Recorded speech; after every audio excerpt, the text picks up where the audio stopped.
Kanuni moja ya kuolewa wanangu ni kwamba olewa na mtu unayemfahamu fika, hata kabla hujaomba. Usisumbuke kwenda kuomba, yani kile kiashiria cha kwanza, huyu namfahamu fika.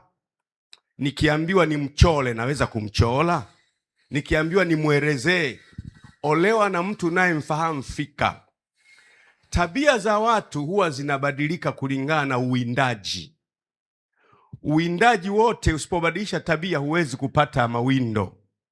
Kwa mfano, wanaowinda fisi, wanakuwa polini, mnawinda fisi. Kumpata fisi ni kazi, inabidi uchukue nyama uiweke hapa, alafu uweke na waya ufukie kwenye majani. Fisi anapokuja yeye hauoni waya, anaiona nyama, anasema alhamdulillahi rabbil alamin, Mungu ameniletea chakula. Yeye anamshukuru Mungu, kumbe ni muongo, anadanganywa. Kumbe ni mwindaji. Akikanyaga tu kabla hajaigusa nyama, waya unamning'iniza juu. Tabia za wawindaji. Wawindaji, wavuvi wanapokuwa wanavua, wanaweka chambo, wanatupa chini. Wanapotupa chini, chambo kina nyama. Samaki anapoona ile nyama anashukuru Mungu hujawahi kuona. Akiila anaondoka.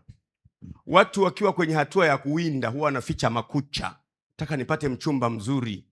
Anajionyesha kwamba yeye ni mpole kweli, hakukemei hata siku moja. Hata kama ukikosea anakuambia tu I understand.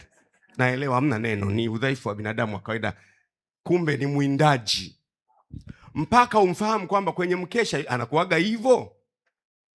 Kwa hiyo kanuni ya kwanza, unamfahamu fika. Ndiyo maana huwa kumeweka kipindi cha uchumba. Uchumba maana yake sio ndoa. Uchumba unaweza kuvunjika hata kama ndoa ni kesho. Kuvunja uchumba sio dhambi. Uchumba ni kwamba mmekaa kidogo ili uone kwamba anaeleweka huyu. Anavyosema kaa chini, unasema kaa chini. Unamwambia chini, kaa chini. Nasema ni chini. Unawaza mimi nilivyotaendana na yeye naiona talaka kwa mbali. Yaani naona red lights zinakuja, zinaonyesha talaka. Eti niolewe vile vile nitambadilishia ndani. Ukifika ndani ndio ngumu zaidi. Na ndio maana kanuni ya kwanza, olewa na mtu unayemfahamu fika. Yaani huyu namfahamu. Jipe muda kumfahamu. Na mtu mlie naye kanisani, huyo unamfahamu vizuri. Kwanza unapa kumshtakia. Mimi na yeye baba yetu ni mmoja. Akizingua naenda kwa baba na mshtaki. Logwa uolewe na jitu ambao linasema nenda popote hamnifanyi kitu. Hamnifanyi kitu. Kendeni kwenye maombi pekeni jina lenu, nipo sana. Hamnifanyi kitu mimi. Nioe mimi afu nikashtakiwe kwa wazee. Wazee wa nini mimi? Nenda kwa mshenga wako waje hapa.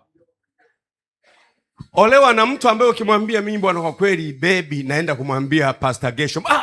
Mimi kanisani pale wananiheshimu sana, nataka kuniaibisha. Yaishe bwana, yaishe nitaaibika bwana, yaishe. Kwa sababu kanisani sana anajionyeshaga anatunza familia. Mkiwa mnakuja hapa anajifanya amebeba mtoto ili tuelewe kwamba anatunza familia. Kumbe usiku akiamua amka uogeshe mtoto. Niogeshe mimi, nimeanza kuogesha mtoto tena. Kati sisi wenzake tunaogesha watoto, tunavisha pampers, tunaogesha watoto. Ndio mapenzi yenyewe. Penzi maana yake kwamba unampunguzia mwenzako mzigo. Unasema ndugu yangu, mtoto wetu wote, na hata hivyo wewe umembeba tumboni bila kusaidiwa na mtu muda wa miezi 9. Umebeba wewe tu. Lala na wewe baby na mimi nikabembeleze. Unachukua picha kidogo, unachukua picha, katoto kanalia, kanataka kunyonya. Ungewekea nyonyo kanatulia, ukitoa nyonyo kanapiga kelele. Kwa mnakubaliana na mkeo, bwana waacha tutengeneze picha kubwa. Vitoto vinajua picha za mama. Kakimwangalia mama hivi, tengeneza picha ya mama, baba anaivaa usoni hivi, alafu unatoboa shati, unaweka ile nyonyo ya artificial ile, alafu nakaweka hivi pembeni hapa. Kakiangalia uso kanaona ni mama, kumbe kananyonya nyonyo ya dukani. Ili mama alale, mnafanya maarifa. Lakini mwanawe mwingine, mimi siwezi nani watoto ni wa mama. Kwa lazima mtu wewe unamfahamu fika. Pesa huwa haibadilishi tabia ya mtu. Pesa huwa inaiongeza tabia iliyopo. Yaani pesa huwa ina amplify. It amplifies the behavior that one has. Usidanganywe na mtu kwamba kwa sababu ya pesa amebadilika. Tabia hiyo ilikuwepo, lakini ilikuwa imejificha. Alipopata pesa, pesa ina amplify. Umaskini kidogo unanyenyekeza kidogo, kwa sababu inabidi aombe watu, nisaidieni. Kwa hiyo olewa na mtu unayemfahamu fika. Na namna ya kumfahamu, mwenaye pamoja. Namjua ni Nation huyu. Tanidanganya, namjua ni Nation. Nation bwana hawezi kunidanganya, ni dereva wa bajaji. Anamiliki bajaji zake 5. Kwa hiyo anaponiambia atanunulia helikopta, hayo ni majaliwa. Namfahamu dereva wa bajaji. Tutanunua helikopta baby, najua ndio, kwa imani na kuelewa. Usiolewe na mtu ambaye humfahamu fika. Ukianza tu, anajua amekuja siku za karibuni, tunaye miezi 6, nikaka mvisa, umeliwa. Umenielewa Na hili umfahamu fika kwenye mega church. Namuona kwenye maombi, namuona kwenye mkesha wa anakeshaga Jumatatu. Unaweza hata kubadilisha mkeshe naye ili umwangalie anajua kuomba, sije kwa anafanya tu hivi alafu mdomoni hafasemi chochote. Unaona tu hivi tu yani. Nilikuwa jana kwenye mkesha, nikamwona kaka mmoja kwenye mzunguko ule, yuko tu anafanya hivi. Nikajua huyu ni usalama wa taifa huyu. Anafanya tu hivi. Ila naye anazunguka, wenzake wanacheza angalau na style, yeye yuko tu za hivi yani. Kwako Yesu nasima, hata haimbi. Unajua ni usalama wa taifa huyu. Unaweza kuolewa na huyo mwindaji. Kwenye kanisa la maelfu, ndoa zinaongezeka. Mchumbiaji na mchumbiwa wanakutana hapa, wa kila aina. Sema haleluya.